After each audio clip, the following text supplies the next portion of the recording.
Good afternoon, ladies and gentlemen. My name is Jessica Dodds, and I'd like to welcome you to my presentation, which is titled Exploring the Potential for Group Work with Children Seeking Asylum in Australia. I'd like to thank you for your interest in this topic, whether you're a social worker, a practitioner from another field, or a student. Today, I'll be introducing you to the research I conducted around the opportunities and challenges of using group work with children seeking asylum. I'll firstly outline the rationale behind why I chose this topic and why I think it's an important issue for social work practice. In doing so, I'll discuss my research question and touch on the key findings from the literature review. Together, we'll look at some challenges and opportunities of group work with children in these settings. Following from this, I'll then outline the implications for social work practice before concluding with some possible responses for future social work engagement around this issue. Before I begin, I'd like to show a short video that I have created which I feel highlights one of the key findings from my research and what has been the very heart of why I have chosen to focus on this practice issue.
We are asylum seekers.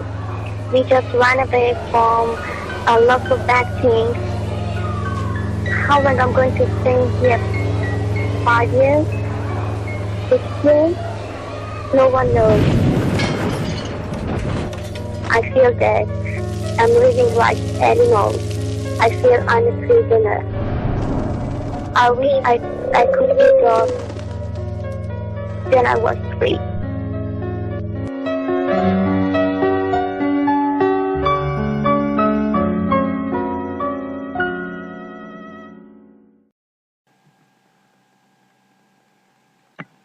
As shown in the video, the impact of seeking asylum, in particular the experience of mandatory immigration detention, on children's mental health and well-being is a concerning issue. My interest in this topic has been an ongoing passion that has stemmed from a background in childcare prior to social work. In February this year, the Australian Human Rights Commission opened up a national inquiry into children in immigration detention. The inquiry aimed to examine the appropriateness of detention facilities and the impact of lengthy detention on children. As a developing social worker, I was led to question how social workers can use their knowledge, theory, and skills to help address the negative impacts of detention on children. In an Australian context, social workers deliver a range of services to asylum seekers and refugees, including advocacy, mental health, and trauma recovery. However, in the context of detention, there are inadequate opportunities for education, stimulation, play, and mental health services for children. As social workers, we have a commitment to social justice, and part of that involves working to address and redress inequity and injustice affecting the lives of clients, client groups, and the socially disadvantaged. As one of the most marginalised client groups in Australia, the issue of children in detention is an important one for social work practice. In researching this topic, I was particularly interested in the use of group work with children from asylum seeker or refugee backgrounds. My research question I developed was around what is the impact of seeking asylum on children's mental health and well-being, and how can social workers use group work in addressing these impacts? From this, I conducted a literature review with the aim to identify contemporary research in relation to this question. However, for the purposes of this presentation, as there will be not enough time to go into all of my findings, I will focus more closely on the research I discovered around the use of group work in addressing these issues. In conducting the literature review, I searched key Australian and international databases, including Sage Publications, Taylor and Francis, and ProQuest. Key search terms used to find literature on group work included different combinations of children, asylum seekers, group work and group therapy, trauma and mental health, and social work. Initially, I uncovered only a few quantitative research studies from psychology disciplines and one article from Australian social work on group work with asylum seeker adults. In the second stage of my searching, I added the search term refugee to existing terms, and this uncovered more quantitative and qualitative research articles, literature reviews, and reports in relation to this topic. Much of the literature retrieved was primarily from other disciplines, including psychology, and related mostly to adults or people in general seeking asylum rather than children specifically. In order to combat this issue, literature relating to group work with children and trauma in general was included, as it was widely acknowledged that trauma is a common impact on seeking asylum. The limited number of social work articles was expanded through screening reference lists of key articles for social work journals, and then searching those journals using the keywords mentioned previously. I will touch on how I use the combination of these two groups of literature to inform my thinking around the research question later when I discuss the implications for social work practice. Out of a total of 45 articles retrieved, only 34 were deemed appropriate for use. So in the key findings, there were consistency across the research that group work has the potential for treating trauma in children and the traumatic impacts of seeking asylum for adults and families from refugee backgrounds. One of the central themes in social work literature is that trauma is an isolating experience, one that requires overcoming the alienation associated with it. What the researchers mean by this is that in order to recover from trauma, a sense of community must be restored. This is one of the very principles behind group work. In examining research around group work with children and trauma in general, there are a number of studies that evaluated groups run with school-aged children following disaster or traumatic loss. In one study, it was found that group work with children following disaster need to have trauma principles if they are to be effective in treating trauma and grief symptoms. These trauma principles included resilience, restorative retelling, and reconnecting. Resilience in this instance refers to creating a safe and supportive environment and helping children to identify support systems outside the group during the beginning stages. Restorative retelling involved assisting children to retell their traumatic story during the middle sessions. A number of other key studies mentioned the use of creative verbal and non-verbal activities, such as creative art therapies, drawing, music, drama, play, and storytelling, in facilitating children to retell their story and express their feelings around the traumatic event. In the final principle mentioned in this study was reconnection.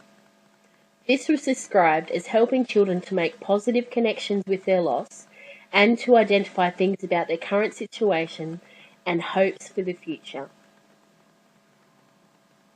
In contrast to the majority of findings, there were two studies which mentioned particular challenges in running groups. Scumpin and Black, 2006, draw attention to a range of ethical issues that were commonly identified by social workers with substantial experience running groups of clients. Specific issues pertaining to group work with children included parental consent for children to participate and parental requests for information regarding their child's group therapy. In his 2008 study, Mailkoff highlighted the challenges of running groups of children of different developmental stages. Key findings in this study found that it was important to consider developmental stage, age, and gender when planning groups, as these can impact greatly on how activities and work is understood and effective for group members. There was consistent evidence across a range of studies that cognitive behavioural therapy and narrative therapies were particularly helpful in treating trauma in children. However, interestingly, only one study I came across compared the efficacy of individual cognitive behavioural treatment versus group-based treatment for children experiencing grief and trauma issues. In this study, Chemtob and colleagues found that both modes of treatment were just as effective as each other in addressing traumatic symptoms of post-traumatic stress disorder in school-aged children. However, the study's validity was questioned as neither of the interventions compared were designed specifically for addressing trauma issues, nor did they measure the impact of treatment had overall on the children's traumatic grief and depression symptoms. Also, in examining the literature around group work and people from asylum seeker and refugee backgrounds, the consistent argument was that social workers need to be trained in cultural competency in order to understand how to best relate to groups from these backgrounds.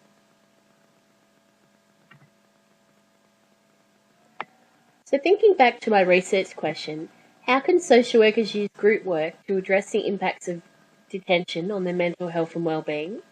There were significant gaps in the research in this area, preventing a clear answer to this. However, I was able to draw upon both groups of literature on both group work with children and group work with refugees and asylum seekers to draw conclusions around the research question and implications for social work practice. Group work has long been a practice amongst social work profession.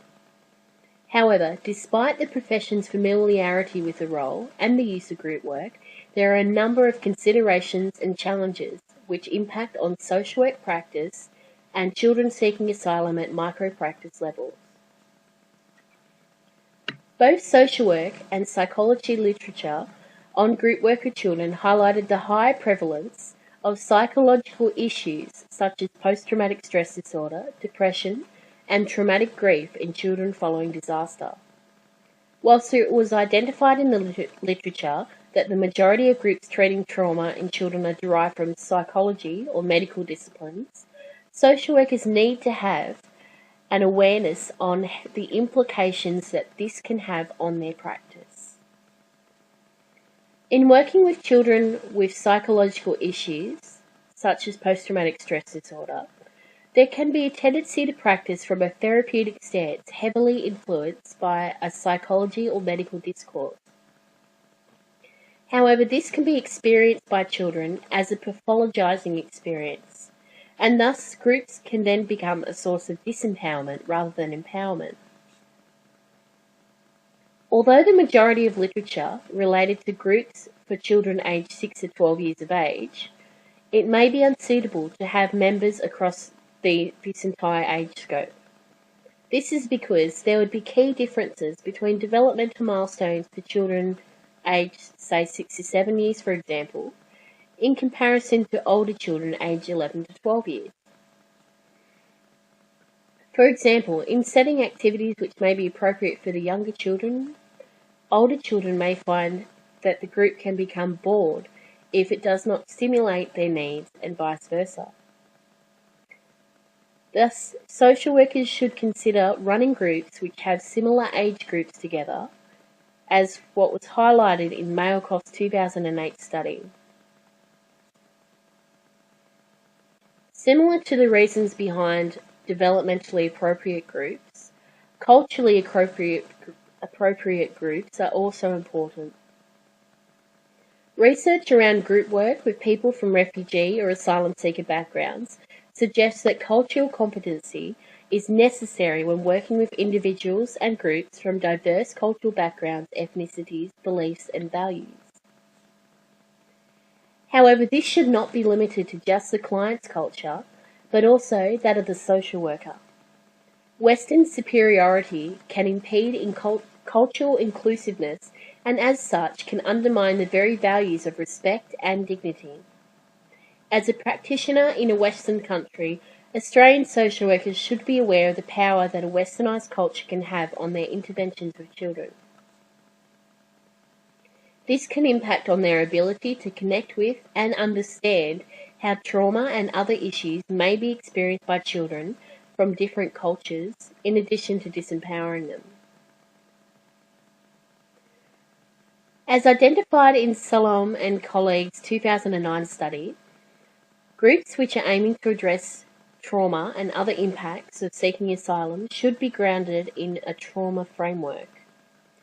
Judith Herman stipulates the stages of safety, remembrance and mourning, and reconnection with ordinary life as key principles for recovery from trauma.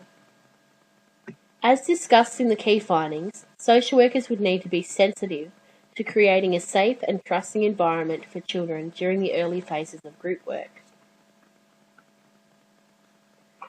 Principles of protection and safety and support should be included in this phase and continue throughout the remainder of the group. In practice, this could mean identifying strengths and interests within each child, establishing group rules of children, and having conversations about how children can feel safe within the group. In light of the research explored, what lessons can be learnt for Australian social work practice in this area? Well, I believe there are multiple opportunities for improvement at both micro and macro practice levels. Firstly, the lack of Australian research on the role of social workers and group work within this population is evident of the need for a commitment into further research in this area. Whilst there was an abundance of studies around group work with children, much of this was international literature. In order to advance Australian social work practice in this area, then research must be conducted within an Australian context. Research is important for social work practice as it has the potential to inform future social policy. On a macro level, social workers can become more actively involved in advocating for policy changes around access to mental health services for children in these contexts. Secondly, on a micro-practice level, there are opportunities for social workers to engage in group work with children in immigration detention or community contexts. If social workers were to do so, based on the findings discussed in this presentation, the following things would need to be considered: age and developmental stage of the children and gender, culture and language.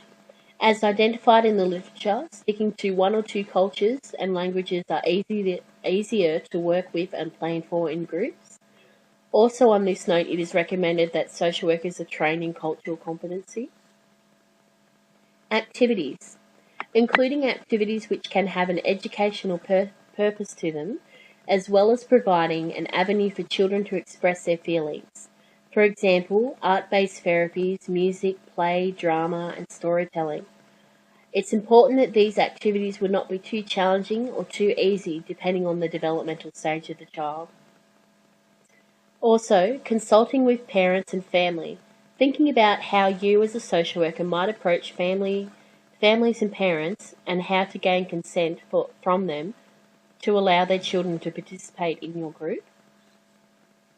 And finally, setting. As enclosed detention is often a traumatizing experience, groups with psychotherapeutic focus may not always be as effective in detention, given that children are continually being re-exposed to the same environment. When running groups in detention, it might be helpful if groups focus more on building resilience and creating a sense of community amongst members. As mentioned in Silov and colleagues' 2007 study, prolonged detention has adverse mental health and psychosocial impacts on children which extend well beyond release into the community. Therefore, trauma recovery focus groups would need to continue with this client group once they are settled as refugees in the community in order to be effective in managing long-term mental health issues relating to seeking asylum. I would like to conclude with a quote from Mailkoff's 2008 study on empowering children through group work, which I feel sums up the key message that I hope you will all take away from my presentation today. Group work is indispensable in the aftermath of traumatic events. It can help empower individuals by restoring human dignity, building coping skills, helping them to find their voice, and making things happen on a personal, interpersonal, and social community levels. I'd like to thank you for coming to my presentation today and your interest in this topic, and I invite you to ask any questions.